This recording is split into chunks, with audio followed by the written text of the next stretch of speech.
सम्मानित मंच, उपस्थित हमारे तमाम अग्रज साथीगण, भाइयों और साथियों, मैं सबसे पहले अपने जननायक कर्पूरी ठाकुर जी के प्रति अपना नमन करता हूं, उनको श्रद्धांजलि अर्पित करता हूं। साथियों, भाई रमाशंकर सिंह जी ने समाजवादी समागम और कर्पूरी ठाकुर जी के जन्म शताब्दी के अवसर पर, उसके पहले भी हमारे समाजवादी आंदोलन के जो लोग रहे, महिषी मधुलिमय जी, मधु दनवटे जी, कई लोगों के इन्होंने शताब्दी समारोह का आयोजन किया है। और ठीक ही आज कई हमारे वक्ताओं ने, दीपंकर भट्टाचार्य जी, नवल किशोर चौधरी जी और तमाम लोगों ने उन बातों को छूने का काम किया है कि आज जो विचारों की कमी हो गई है। हमारे पास विचार है, हमारे पास हमारे महापुरुषों ने जो विचार दिया, समाजवादी विचार, उस विचार पर संघर्ष भी करने का काम हो रहा है। लेकिन आज विचारों की शून्यता हो गई है। हम उन विचारों को सिर्फ पढ़ते हैं, देखते हैं, समझते हैं, वक्तव्यों में कहते हैं, लेकिन अपने जीवन में उसको आत्मसात करने का काम नहीं करते। और यही हमें लगता है कि भाई रमाशंकर जी, राजकुमार जैन जी और तमाम लोग, भाई आनंद जी, इस रास्ते पर चले हैं कि उन विचारों के द्वारा हम लोगों में एक समन्वय का स्थापित करने का काम करें। क्योंकि आज जिस तरह से देश में लोकशाही की जो खतरा है, उस खतरे में इन विचारों की सबसे बड़ी महत्वपूर्ण स्थिति है। और विचारों को कैसे आगे बढ़ाया जाए और विचारों के माध्यम से हम कैसे इस लोकशाही पर जो खतरे हो रहे हैं, उस खतरे से बचा जा सके और उसके खिलाफ एक संघर्ष करने के काम कर सके। मैं बहुत चंद शब्दों में अपनी बात कहूंगा, क्योंकि द्वितीय सत्र भी शुरू होने वाला है और द्वितीय सत्र सबसे महत्वपूर्ण है, क्योंकि युवाओं का महत्व है। जो हमारा पौध है, जिसके बल पर हम विचारों के आधार पर संघर्ष करना चाहते हैं, उन्हीं लोगों में। इसलिए मैं चंद शब्दों में ही अपनी बात खत्म करूंगा कि आज जिस सवालों को लेकर के हम खड़े हैं अपने महापुरुष कर्पूरी ठाकुर जी की जन्म शताब्दी पर, या उनके विचारों को, उनकी किताबों को आपने लोकार्पण कराने का काम किया है। जरूरत है कि आज जिस तरह से शून्यता है राजनीतिक दलों में, मुझे कहने में जरा सा भी शोक्ति नहीं है, राजनीतिक दलों में शून्यता है।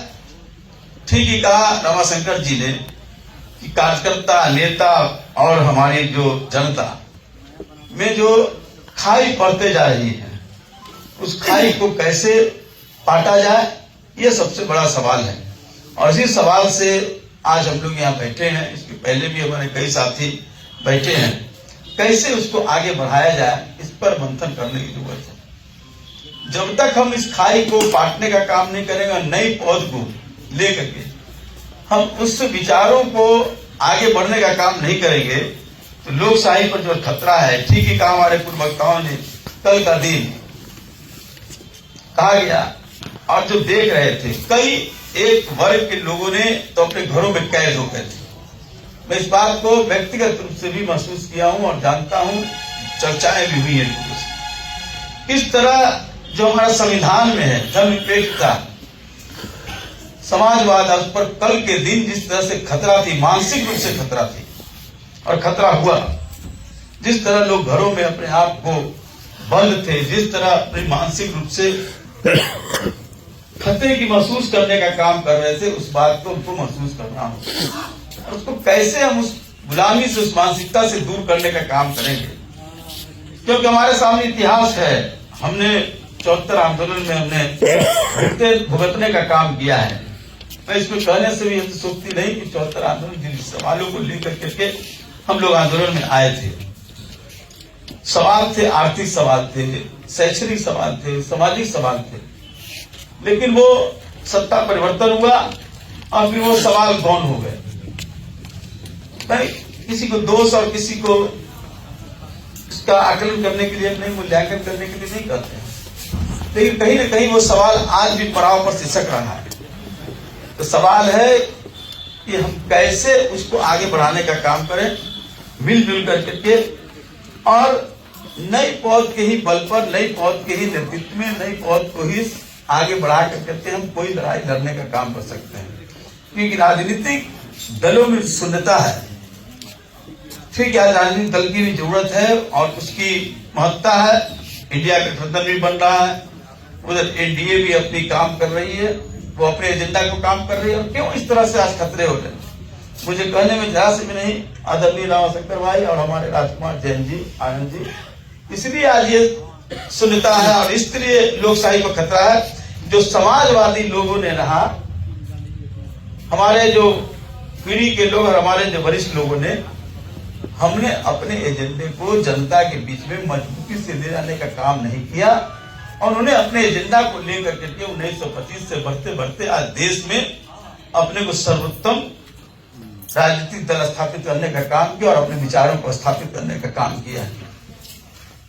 तो हम अपने विचारों को सिर्फ चर्चा करते रहे तो चर्चा करने से ही, बल्कि कैसे कार्यान्वयन करना और कैसे नई पौध को जोड़ना है, इस सवाल पर अगर हम लोग मंथन करके कहीं एक रूप में लाए और उसको कार्य रूप में लेकर के उसके लिए अगर हम कार्यक्रम बनाने का काम करें, हम ये नहीं कह रहे हैं कि बहुत ज्यादा सफलता होगी, लेकिन कुछ दूरी तक हम जाने का काम करेंगे। और जब दूरी तक जाएंगे तो वो लोग जो नौजवान हैं उस दूरी को और आगे ले जाने का काम करेंगे। इन्हीं चंद शब्दों के साथ मैं आयोजक साथीगण, आदरणीय रमाशंकर बाबू को, आदरणीय आनंद जी को, राजकुमार जैन जी को, अरुण जी को, सुरीलम जी को, तमाम लोगों को बहुत ही हम आभार व्यक्त करना चाहते हैं कि बिहार की पूरी धरती पर जो समाजवादियों की धरती रही है, इस धरती पर आपने इस तरह का आयोजन करने का काम किया है। मुझे उम्मीद है हम सकारात्मक विचार के हैं कि कहीं न कहीं सफलता होगी और आवाज देश के अंतिम दूरी तक जाकर के एक मिसाल बनने का काम के साथ आप सबका बहुत बहुत धन्यवाद। इस प्रथम सत्र की समाप्ति के बाद द्वितीय सत्र प्रारंभ होगा। आप सब लोग आए, आप सबको बहुत बहुत धन्यवाद, आभार।